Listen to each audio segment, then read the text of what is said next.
episode of Med School Mondays with Promo. I am Promo, aka Professor Mohan. It's already week number 3 of the Psychiatry series. We've been releasing a lot of fun videos. If you haven't caught up, I suggest you click on the links below, catch up on all the videos. Last week we talked about bipolar disorder. The week before that we talked about depressive disorders.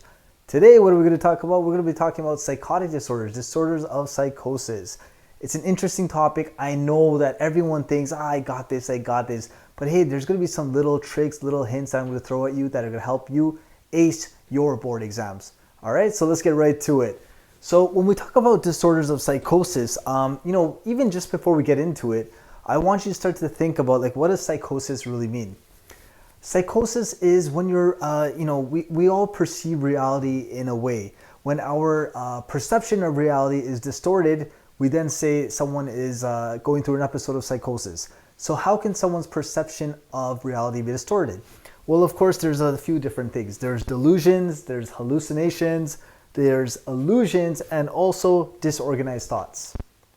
Now, when we consider delusions, there's two different categories. There's the bizarre delusions and non-bizarre delusions. But what does delusions really mean?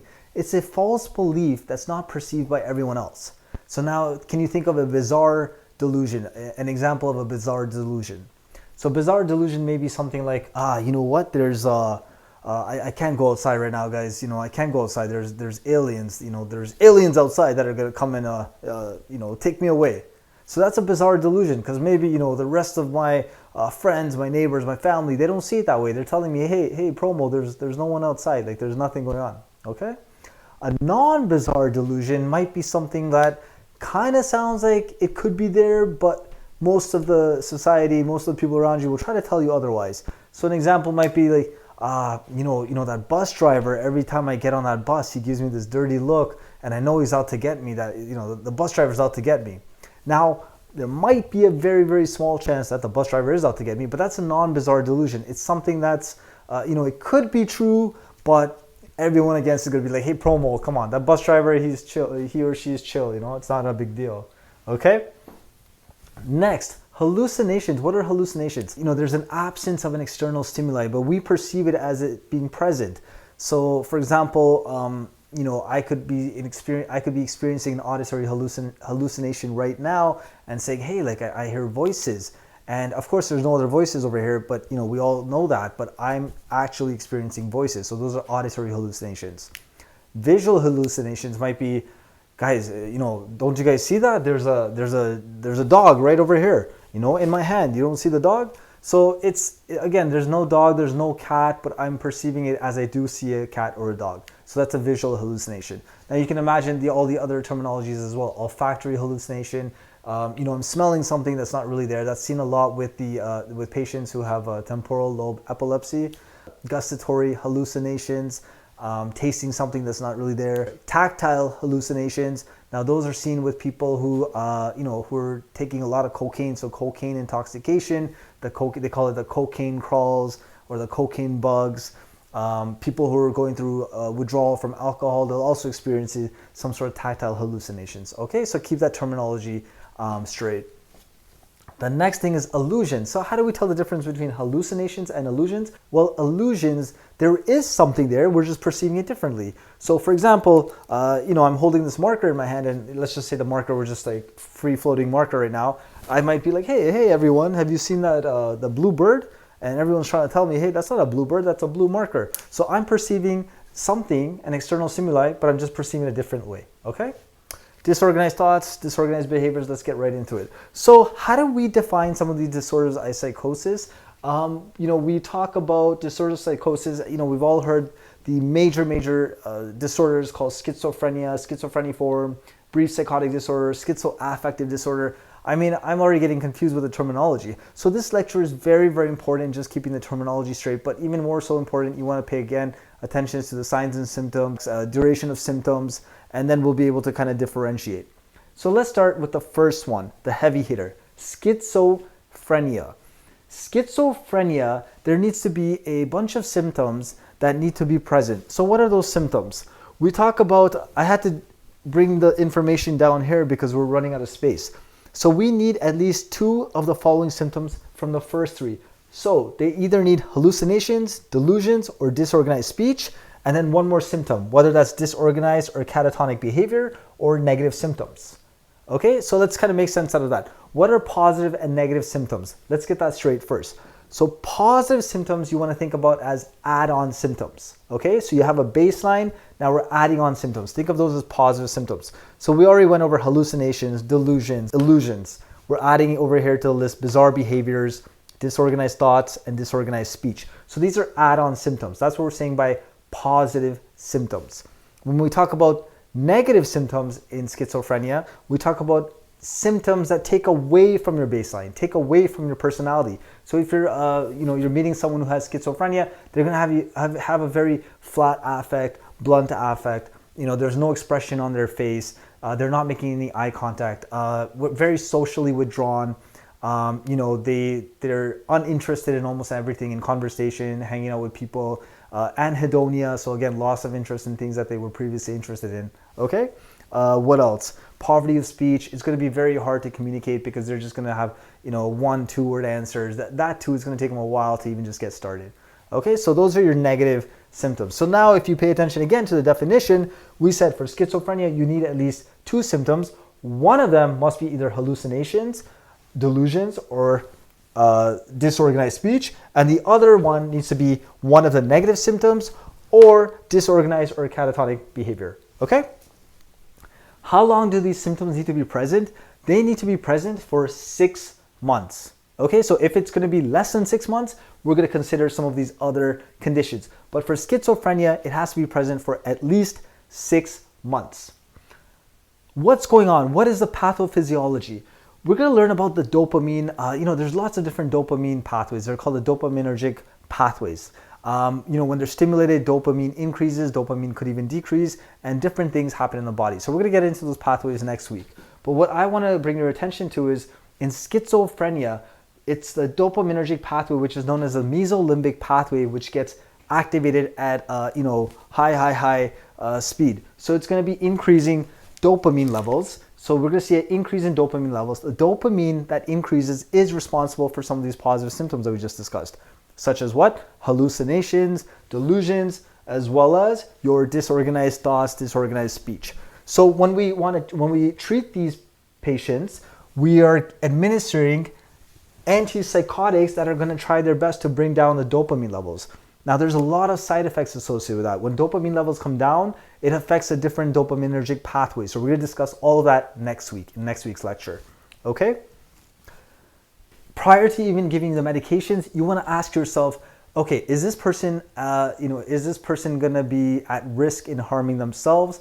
Are there going to be risk at harming someone else? So we want to consider hospitalization. Okay? So again, when the question comes and you're thinking about treatment for patients with schizophrenia, ask yourself, is this person at risk for harming themselves or someone else? If so, first step, hospitalize, and then consider the antipsychotics. Okay? Now, let's just say someone comes in and has some symptoms of schizophrenia. However, they have not reached that 6-month period. What do we diagnose this person as with? We call it schizophreniform. Okay, so in schizophreniform, the patient must have at least 2 symptoms, could be positive symptoms, could be negative symptoms. They're going to explain in the question stem that this person has these symptoms for maybe 2 months, 4 months, even 5 months, but not more than 6 months. Then we diagnose this person as schizophreniform disorder. An important thing is with schizophreniform disorder, it can progress to schizophrenia. So 2/3 of the patients who have schizophreniform disorder can lead to schizophrenia. So we know one of the major risk factors for schizophrenia is schizophreniform disorder. What are some other risk factors? So typically males, late teenage years, early 20s, they have a high chance of developing, if they're going to develop schizophrenia, it's going to be males around that age. Females, you're going to see later in life, it's going to be late 20s to early 30s. And of course, there's going to be a high genetic sort of influence as well. So if someone in the family has it, parents, 1 parent, 2 parents, a brother or sister, the highest genetic incidence will also be seen with monozygotic twins. Okay, so twins, if one twin has it, then the likelihood of another twin having it is very high. Now, the general population, everyone has a 1% chance of developing schizophrenia. So again, if there's certain risk factors, it's going to increase that chance. Now, another thing that we want to sort of mention over here, and of course, if you're taking your board exams, this is going to be very, very important. We talk about cannabis use. We talk about where adolescents, young people are going through different brain developments, brain changes. So cannabis has also shown to precipitate the likelihood of someone developing schizophrenia if they already have risk factors associated with it. Next we get into is, well, what happens if the symptoms are not even lasting a month? What if it's less than a month? What if it's 1 or 2 days or 5 or 6 days? We refer to that as a brief psychotic disorder. So it's a brief psychotic episode that happened, termed brief psychotic disorder. The symptoms last anywhere between 1 day to less than a month. We call it brief psychotic disorder. What do you need to diagnose? You need at least one positive symptom. Again, positive symptom, add-on symptom. Think of hallucinations, delusions, think about the disorganized speech, disorganized thoughts, and you're going to look for a stressful event in that person's life, okay? So it's going to be precipitated by a stressful event. You'll see that in the question stem. That's amazing, everyone. That's amazing. What do we want to get into next? Last week, we talked about different disorders, bipolar disorder. The week before that, we talked about depressive disorder. We said with both bipolar disorder, with depressive disorder, a person may have psychotic features. What does that look like? Suppose someone has bipolar disorder. They have a baseline mood and then all of a sudden a spike, an elevated spike. When they have that elevated spike, for instance, they may have psychotic features attached to it. However, when they come down from that spike, they're back to baseline, which is their normal mood, and they don't have any psychotic features. Now, same thing if you think about depressive disorders, but with depressive disorders, someone is going through a baseline mood and all of a sudden a dip. Okay, so they got a depressive phase, and now that depressive phase may or may not have psychotic features associated with it. Okay, now when we think of schizoaffective disorder, a person is having psychotic features at baseline. Okay, so psychotic features at baseline, and then during that time, they may have an elevated mood, or they may have a depressive mood. So their baseline is psychotic features, and then they may have an elevated mood or a depressive mood. And that's how it's called schizoaffective disorder. Next, I want to draw your attention over here. Now, this person who has schizotypal personality disorder is someone who has a lot of just eccentric personality, out there wearing different colored clothes, magical thinking, just on the streets of downtown Toronto, downtown wherever, and just really just shouting, just sharing information. Could be about something that they're thinking about. So just a lot of a very vibrant person, just out there, just really sharing stuff. You kind of look and you're like, oh, this person may have some odd beliefs, odd sort of characteristics. Now, schizotypal does fall under the schizophrenia spectrum, okay? However, treatment for that person is not going to be antipsychotics. It's not so effective. So instead, it's going to be psychotherapy, okay? So it's some sort of psychotherapy. We then think about schizoid. So like I said, schizoid is another personality disorder. Now, how are we going to remember this one? Schizoid, the last 4 letters of schizoid rhymes with avoid. So that's going to be that person in the question stem who's out there voluntarily. So no one's telling them to do this. They have no problem being on their own. They avoid people. They avoid socialization. You will find them in the woods. That's a typical example of your test question. That's a test question right there. They're going to be in the woods. They're going to be hanging out by themselves. They have a cabin. They rarely leave their place, and when they do, they just go pick up some supplies. Again, they have no interest in maintaining friendships. Their family's calling them, hey, come on over for Christmas, Thanksgiving, Diwali, but they don't need to go. They're fine just being on their own. So that's schizoid, okay? And then the third one, this is a big one you want to compare as well. Delusional disorder. Now, why am I saying delusional disorder? Because we said in disorders of psychosis like schizophrenia, brief psychotic disorder, as well as schizophreniform disorder, you can have delusions. The delusions in these disorders, schizophrenia, brief psychotic disorder, and your schizophreniform disorder, are going to be bizarre delusions. Like we said, there's aliens out to get me. There's there's monsters under my bed. All that kind of stuff. But delusional disorder, on the other hand, are non-bizarre disorders. Like we said, I think that taxi person is gonna that person's out to get me. I think there are people watching me at the gas station. Yes, it's a little bizarre, but it's still there could be something about it that's like, okay, that might be a little true. But again, you really want to see like which ones are bizarre versus non-bizarre, okay? Delusional disorder, the symptoms last for a month. The person does not have any psychotic features and does not have a mood disorder at all associated with it, okay? Now, what happens if you're living with someone, whether that's your partner, a parent, a kid, a best friend, whatever it is, a roommate? Now, you talk about this delusion so much that now the person who's living with you is also convinced about this delusion. So that is called a shared delusional disorder. There's going to be a French terminology. It's called folie à deux. Folie à deux. I will spell it out because I have no idea how to speak French. Folie à deux. So those are when two people, maybe even three, they share a delusion together, non-bizarre delusion. What is the treatment?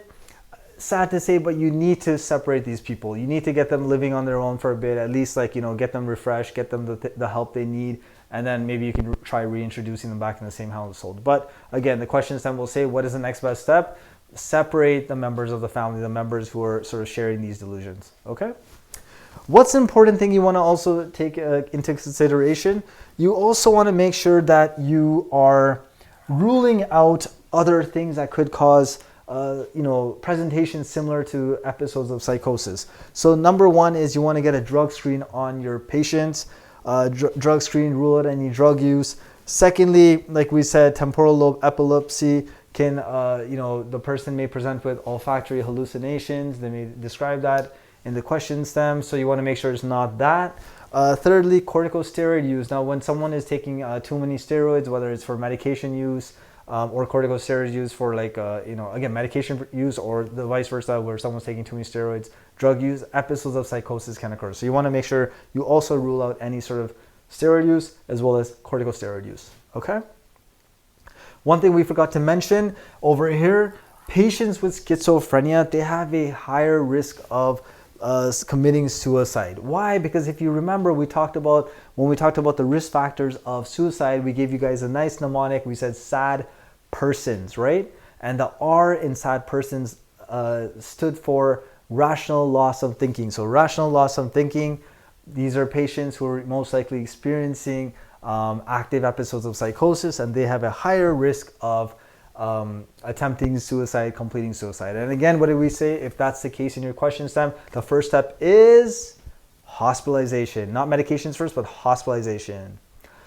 All right. Well, that's it, everyone. This was a nice, concrete, concise lecture on disorders of psychosis. We went through some terminology. We talked about duration of symptoms. We said that next week we're going to talk about the treatment of these disorders. So again, if you missed any of the lectures from before, click on the links below, click on the playlist, catch up.